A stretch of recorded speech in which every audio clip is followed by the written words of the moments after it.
and welcome here to TalkFCB, and welcome back to the channel here today, guys, where we do have a full Barca roundup on the way. We're going to be talking today about Ronald Arjo's future in a bit more detail. More news has come to light today, and we're also going to be talking about more left wingers, and we have more new names today. We're going to be talking about Rafael Leao in some detail, and I know it's a man that you want to discuss. Ademola Lookman is on the agenda. So come on, guys, and let's get to it. However, guys, I do right here believe that we have to start today by talking just a little bit about Deco and his role at the club in terms of the summer that he's had so far in this transfer window. And let's just talk here, first of all, about this super thanks coming in. And I really appreciate the support right here. It says, can we talk about how Deco is yet to make a successful signing? Olmo is a maybe, as he's always injured. We'll see about Joan Garcia, but it doesn't take a sporting director to pay a release clause. The core of this squad was Almani's signings. Deco can't get his targets. He can't negotiate. He only has a job because Flick cooked last season. I'm sorry, but Deco out. Honestly. Now, first of all, guys, what do you make of that comment there? What do you make of that point of view on Deco's time at the club in terms of his role there as the sporting director? Because I've got to say myself here, I said at the beginning of the summer, this would be massive for Deco as our sporting director. This was a crucial summer because obviously now he's not new in the job anymore. When he first came in, it was like, okay, it's a new role for him. Can he grow into it? Can he learn quickly on the job? Barca is not an easy club to operate in. I'm not saying that by any means. But ultimately now, he should know what he's doing. Ultimately now, he should be operating as a big club, as the big club that we are. And I am concerned, I am concerned here that the man whose job it is to secure our targets, to ultimately hear what the coach wants, hear what the coach needs, and get them. Bring them to the club. That is literally your job. Supply the coach with what he needs. And so far this summer, we've got our goalkeeper. That's very good. But as it was rightly said there, it was a release clause. It wasn't the hardest deal in the world to complete. We don't have anything else at this stage. We're approaching pre-season now. We'd like to have that period of time to bed the players in. Flick wants to be working with his new signings as quickly as he possibly can to give them that good pre-season under his leadership. And I'm sorry, but things haven't been good enough so far this summer from Deco. He has massive work to do because he should be judged on what we do now. He should be judged on what this summer looks like in the end. And already, in my opinion, he is playing catch-up. There is a lot of work to do and not a huge amount of time here for us to do it in. Because indeed, guys, one potential deal this summer that may or may not have been on the table was the exit of Ronald Arjo. That is something that has been rumoured. Of course, he still has that €60 million release clause that's active in his contract right the way up until the 15th of July. So right here, we only have a few days to go before that release clause then is really bumped up. And in that time, we've heard, a few links to Juventus here and there. They're still interested in him, but no real contacts have been made. No official move has been made right here, so nothing has really happened with regards to Araujo, and he was actually one of those players this morning that is getting back to the club. And I've got to say, guys, we're seeing more and more players here return early to the Ciutat Esportiva, and I think that's a great sign. Straight away there, to see these players, they're excited to come back. They're excited, actually, to cut their holiday short and get back to work. And I think that's when you know, as a coach here, with what Hansi Flick has instilled into these players, you know you've built a good foundation when the players there are urgently ready to come back. They want to be involved. They want to show what they can do. And probably because they feel like they have to. They feel as though here they've got to be in good condition. They've got to show themselves at the very best level, physically, mentally, and indeed out there on the field. And like I say, that is a really encouraging sign. But what I want to talk about here is that when Araujo arrived at the Ciutat Esportiva this morning, he was asked there by a journalist from Mundo Deportivo, what's happening with your future? Are you going to be staying at Barca? And Araujo replied, for me, yes. Now that is interesting in itself, because quite clearly that's not a straight up yes. It's not saying, oh, I'm definitely going to be here no matter what. We've heard that from some players this summer. But he is saying, on my side, if it's down to me, if it's down to my preference, this is where I want to be. So right now, I wouldn't expect Araujo to leave. It looks as though he wants to stay. We've heard Deco in the media talk about how he wants him to stay as well. So the club seem to be quite aligned on that. Araujo is going to be part of our plans for next season. And I would also argue, guys, it's going to be a big season for him. You know, I think last season, very much injury hit, of course, had to wait a long, long time there to work his way back into Flick's plans, of course. There were a few mistakes along the way. There were a few lapses, big lapses at big moments from Araujo. But I think next season, especially here, if he can get that pre-season under his belt, you know, let's build something here. Let's build him back up. If he is going to stay at the club here, let's try and get the absolute best out of him. You want to hope that we can keep him fit, of course.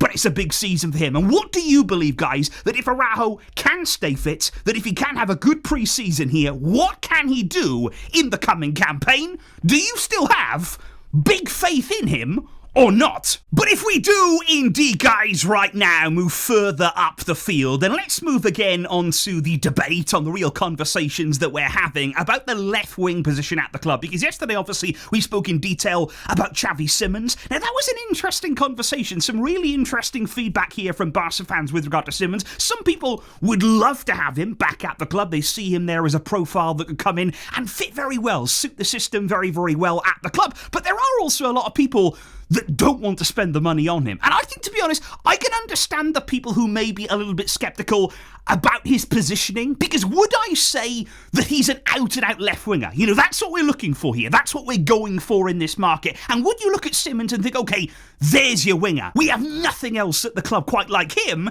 You know, I wouldn't really be able to say that there. I wouldn't say that he's a really unique profile. You know, we have lots of players at Barca right now, not wingers, but players who can play more advanced, players who are technically very, very sound, of course, and who can contribute there in the final third. And certainly, Simmons is an incredible player. You know, he's an outstanding player with so many great characteristics. But is he the ultimate winger that you need, that you're really crying out for this summer?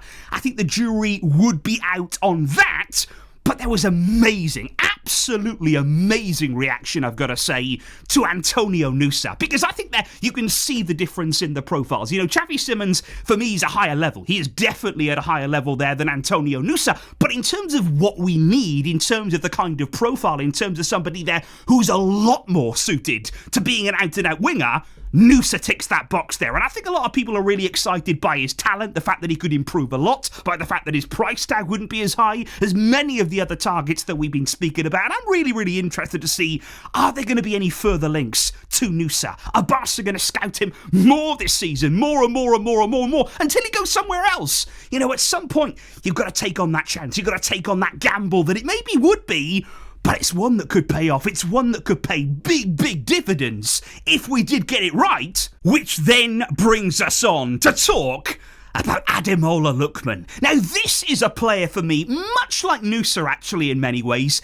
It's just fascinating. You know, it's really, really interesting to think of them here as alternative targets. Players that are out there, you know, you could go out and get them, and for not the biggest price ever. And I'll especially mention here Lookman, because at the start of June, Flick recommended him. You know, this isn't just a baseless rumour. This isn't just somebody that we plucked out of nowhere. Flick likes the player. He really does like the profile there. But since that time, you know, early on in June, we've heard nothing. We have heard literally nothing about Lookman. Now, look here, man. We need to be talking about him. Because, look, we're talking about a player here who seemingly, like I say, wouldn't be that expensive. We've heard rumours about 30 million euros. Now, in my opinion, he would cost more than that. You'd have to pay more than that to get him from Atalanta. But, you know, 40 million, maybe even 50 million. But even then, he'd still be considerably less than many of the other players that we've been looking at. And, of course, like I've said, the whole point this summer is to sign a player that we don't have. You know, a profile here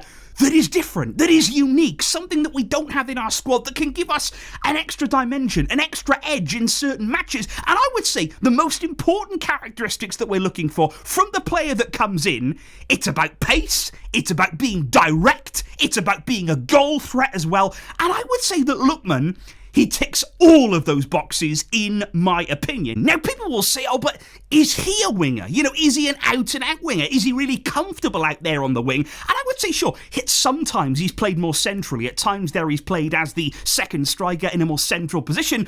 But that is mainly due to the system that Atalanta play. Because if you look at his seasonal heat map, he loves it out there. He wants to play his football out on the left side. He finds space. He finds the freedom out there to really perform at his best. And he's dominated that left side at times. So I think he's more than happy to be out there. And if he does cut inside, it's because he wants to be direct. It's because he's trying to make his way to goal, to really have an impact there in front of goal. And that is what you want. That is the kind of player that we are actually looking for. And we've seen Lookman impress on the biggest stage of all. We've seen him put in some fantastic performances in the Champions League. But for me, what I would say about him is he's been really performing well in front of goal in Serie A. Now that's impressive in my opinion, because that is really not an easy league to thrive in as an attacking player. It's not. It really, really isn't. You can see right here, he's the third top goal scorer in Serie A last season. More goals than Romelu Lukaku, an out-and-out number 9. More goals than Lautaro Martinez, and we know how good he is. And more goals as well than another number 9, Artem Dovbyk, who absolutely balled in La Liga. He was shredding that league apart.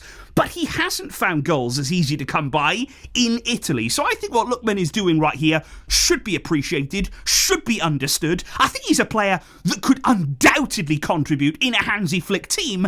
And I don't understand why we haven't looked further into this. Flick is a fan. Flick recommended him to the club. Why have we not done more? Why are we not exploring this option further?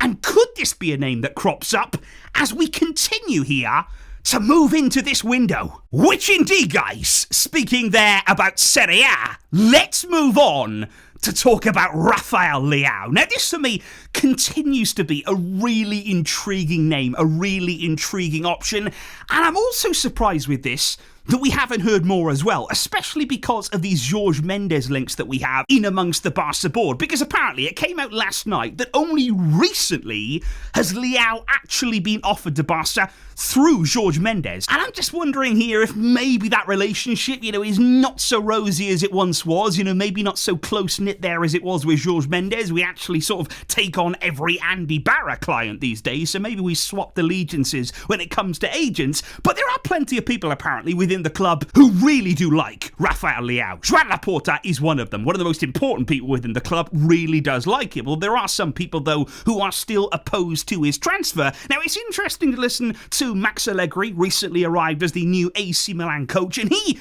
very much so wants to keep Rafael Leao. He wants to make him the vocal point of his new project at Milan. But according to the Italian media, I think this is very, very interesting right now, there is a belief within the club at Milan that at some point in this window, Barca will make a move. They are actually bracing themselves in some way that even if time goes on, even if weeks go by, there is still a feeling within Milan that Barca are out there, that they are still very much keeping an eye on Rafael Leao. We all know that the price tag could be around 70 million euros, which is drastically lower than it would have been maybe a year and a half ago. Lots lower than that. We were talking over 100 million for Leao at one point. So 70 million, it's come down a long way. And again, what are you looking for in a winger? And what does Leao have? You're looking at him there, he's got incredible pace. Physically, he is an absolute nightmare to come up against. If you're a fullback, you don't want to defend Liao, not 1 versus 1. There is every chance there that he's going to get the better of you in one way or another. He is physically fantastic. He's got pace, he's got power, he's direct, he's good in 1 versus 1. He is very much an out-and-out winger. He is as pure a winger as you can actually get right here in the modern game right here today. So that is very, very important. And I would say exciting, thinking about that profile converted here into a Hansi Flick system. There would be a lot to be excited about. But again, the drawbacks come, thinking again about that Flick system in terms of the consistency of his performances. And above all else, about the work rate there. Can you get him to buy in to what we're doing? Can you get him to work hard? Can you get him to really lock in and focus for entire 90-minute matches? And I think, to be honest, guys, a lot of the negative things that you may say about Liao, a lot of the question marks here, could they be addressed by good coaching? Could they actually be addressed here by somebody taking Liao under their wing and saying, look, this is what we're going to do. And that's exactly, in my opinion, what Hansi Flick could do with him. I think Leao's coaching at AC Milan, it's been inconsistent at best. I think that's why Allegri is so excited to work with him right now, because he knows there's a player in there. He knows there's something absolutely incredible that you can get out if you give him enough attention, if you work hard enough on him there individually.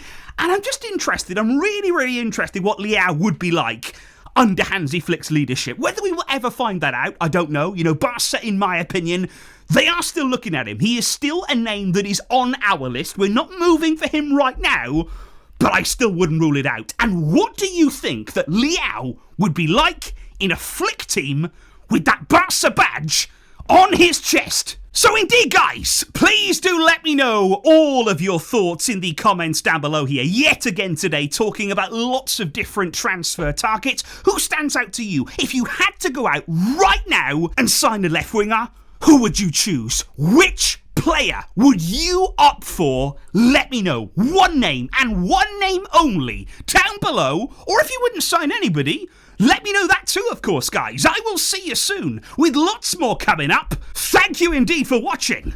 But until next time, as always, Vejka, Barça.